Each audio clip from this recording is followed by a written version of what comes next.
Hello, fabulous superstar Aries. Welcome to your horoscope for the month of September 2025. I am your astrologer, Nadiya Shah. Thank you for being here.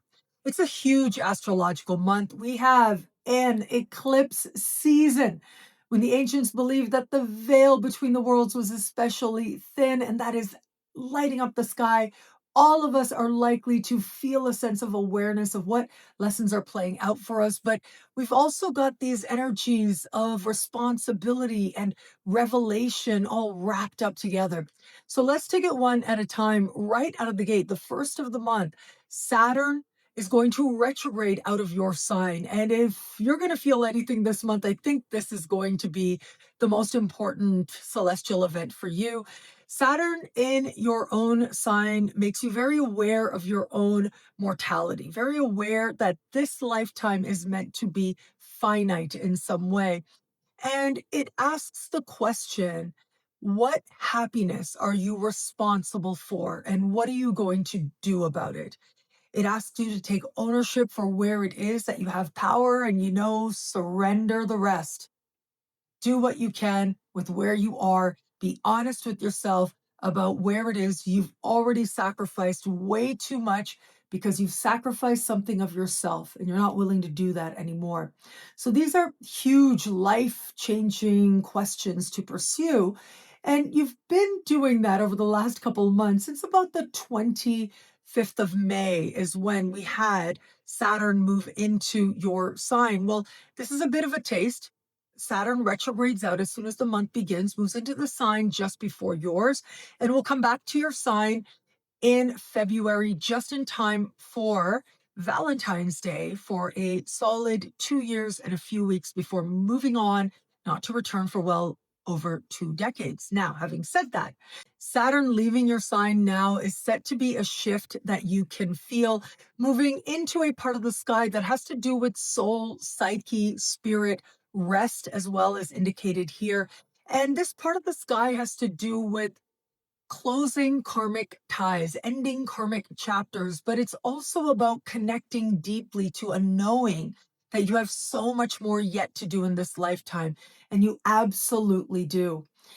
It is these energies, especially of Saturn, that could have you feeling like a lot is stirring within. A very strong, restless energy might be there, but whatever it is that comes forward for you, whether it's in the dream space or whether in your own intuitions or your own fears as well, they might all feel kind of jumbled together. And yet, you yourself, your vitality is very likely to feel improved now. As we navigate forward, the 6th of the month, Uranus goes retro. Uranus is moving through a part of the sky for you that has to do with communication, conversation. Siblings, cousins, and neighbors are covered here as well. When we have Uranus standing still in the sky, as we do the first days of this month, as Uranus slows down to stand still, go retro, but still appearing to stand still for a bit before it starts to gain traction much later in the month. It is that move, usually the day or day before, day after, that we feel this Uranian energy especially strongly. And this is a light bulb if there ever was one. I mean, epiphany is what we're talking about here, a realization. And for you, it's very much oriented around mind, ideas, communication, synchronicity that takes you aback that you didn't necessarily expect until it showed up.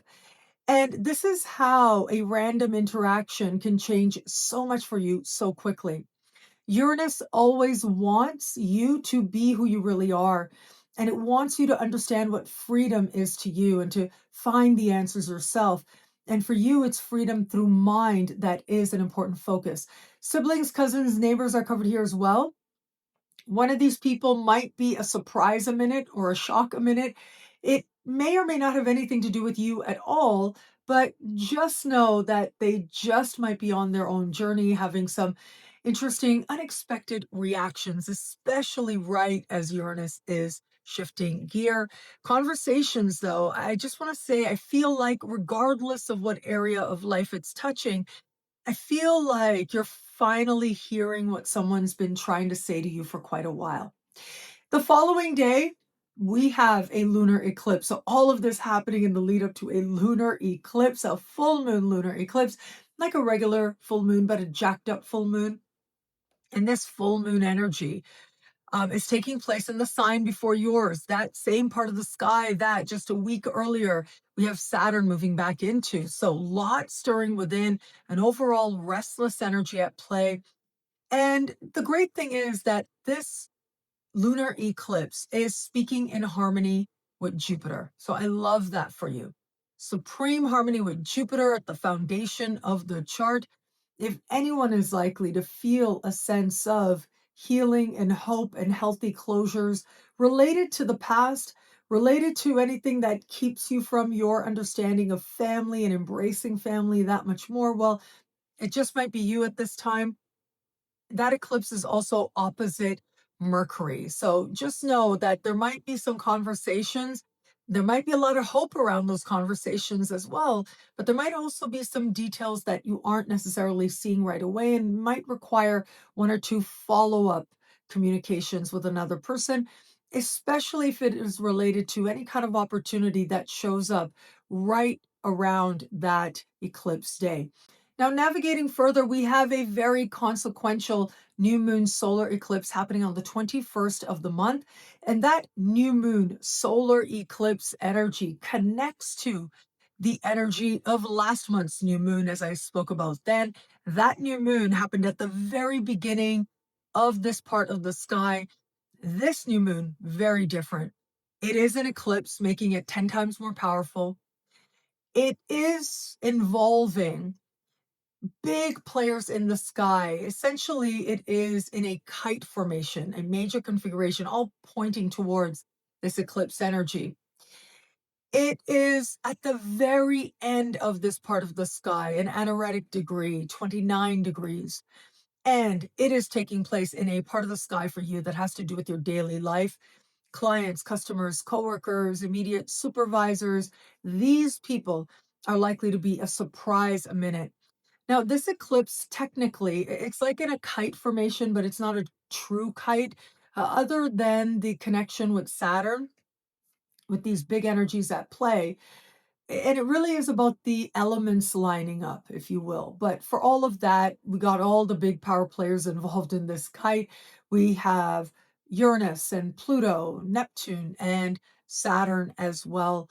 So all these energies at play, pointing at that energy of the solar eclipse, a very bright, unexpected beginning that you think should flow a lot easier, but you're still having to put effort into it, which actually ends up making it mean that much more to you because there is that element, a part of you that might feel like you are earning whatever progress you're making now.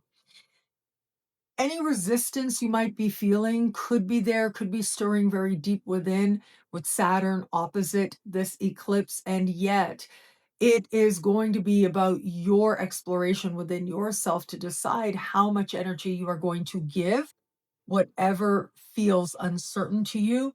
Your answers are going to be uniquely your own. But just know this is very dramatic. New people coming in or coming in a dramatic way, clients, customers, coworkers, immediate supervisors. So, very new people coming in. This can also be brand new tasks that you didn't expect or a whole new role in the workplace.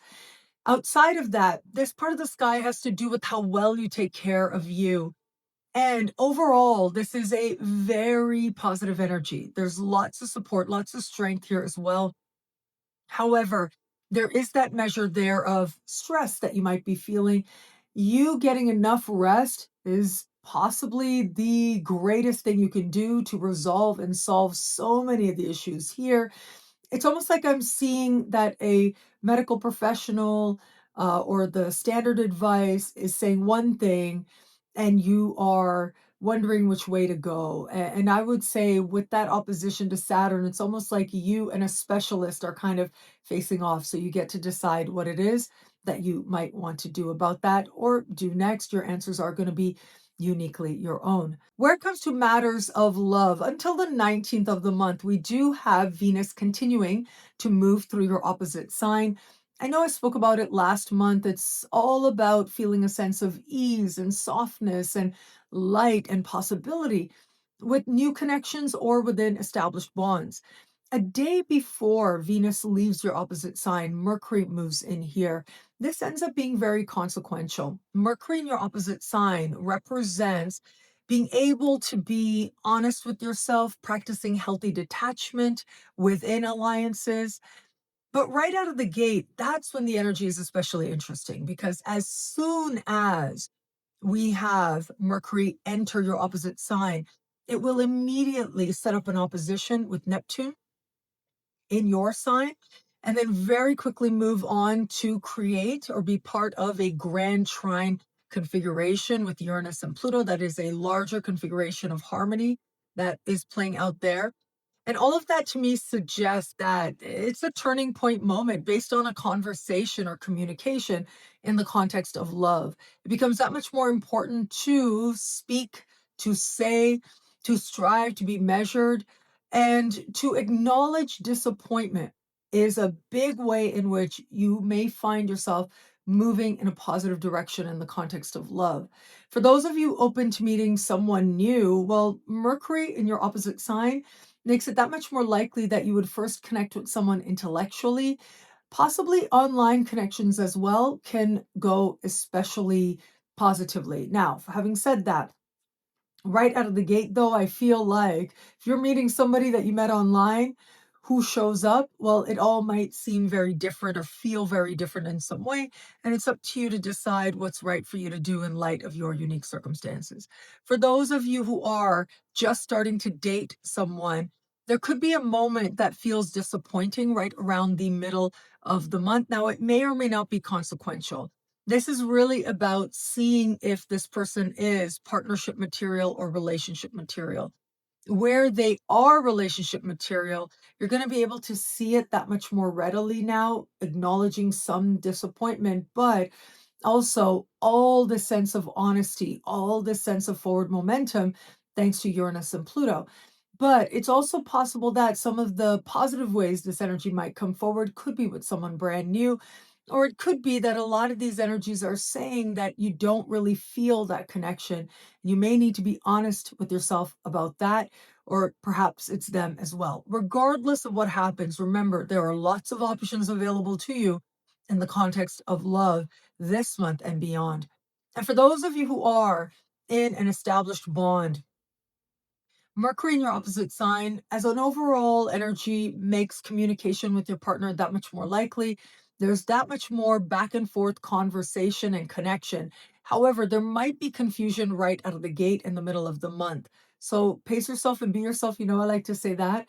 But that sense of disappointment, if you will, right? Miscommunication, misunderstanding might not be consequential at all. It might be something small, some plans change, no big deal. But it could be that this energy ends up feeling bigger and more consequential.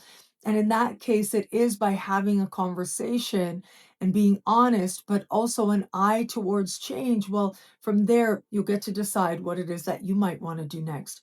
There's a greater sense of ease within. Life starts to feel lighter in some way, and also, if you were one of the Aries where you found yourself needing to pay attention to matters of health and vitality with Saturn in your sign, it's this dip out of Saturn of your sign, which is likely to make you feel that much lighter as well and that much healthier also.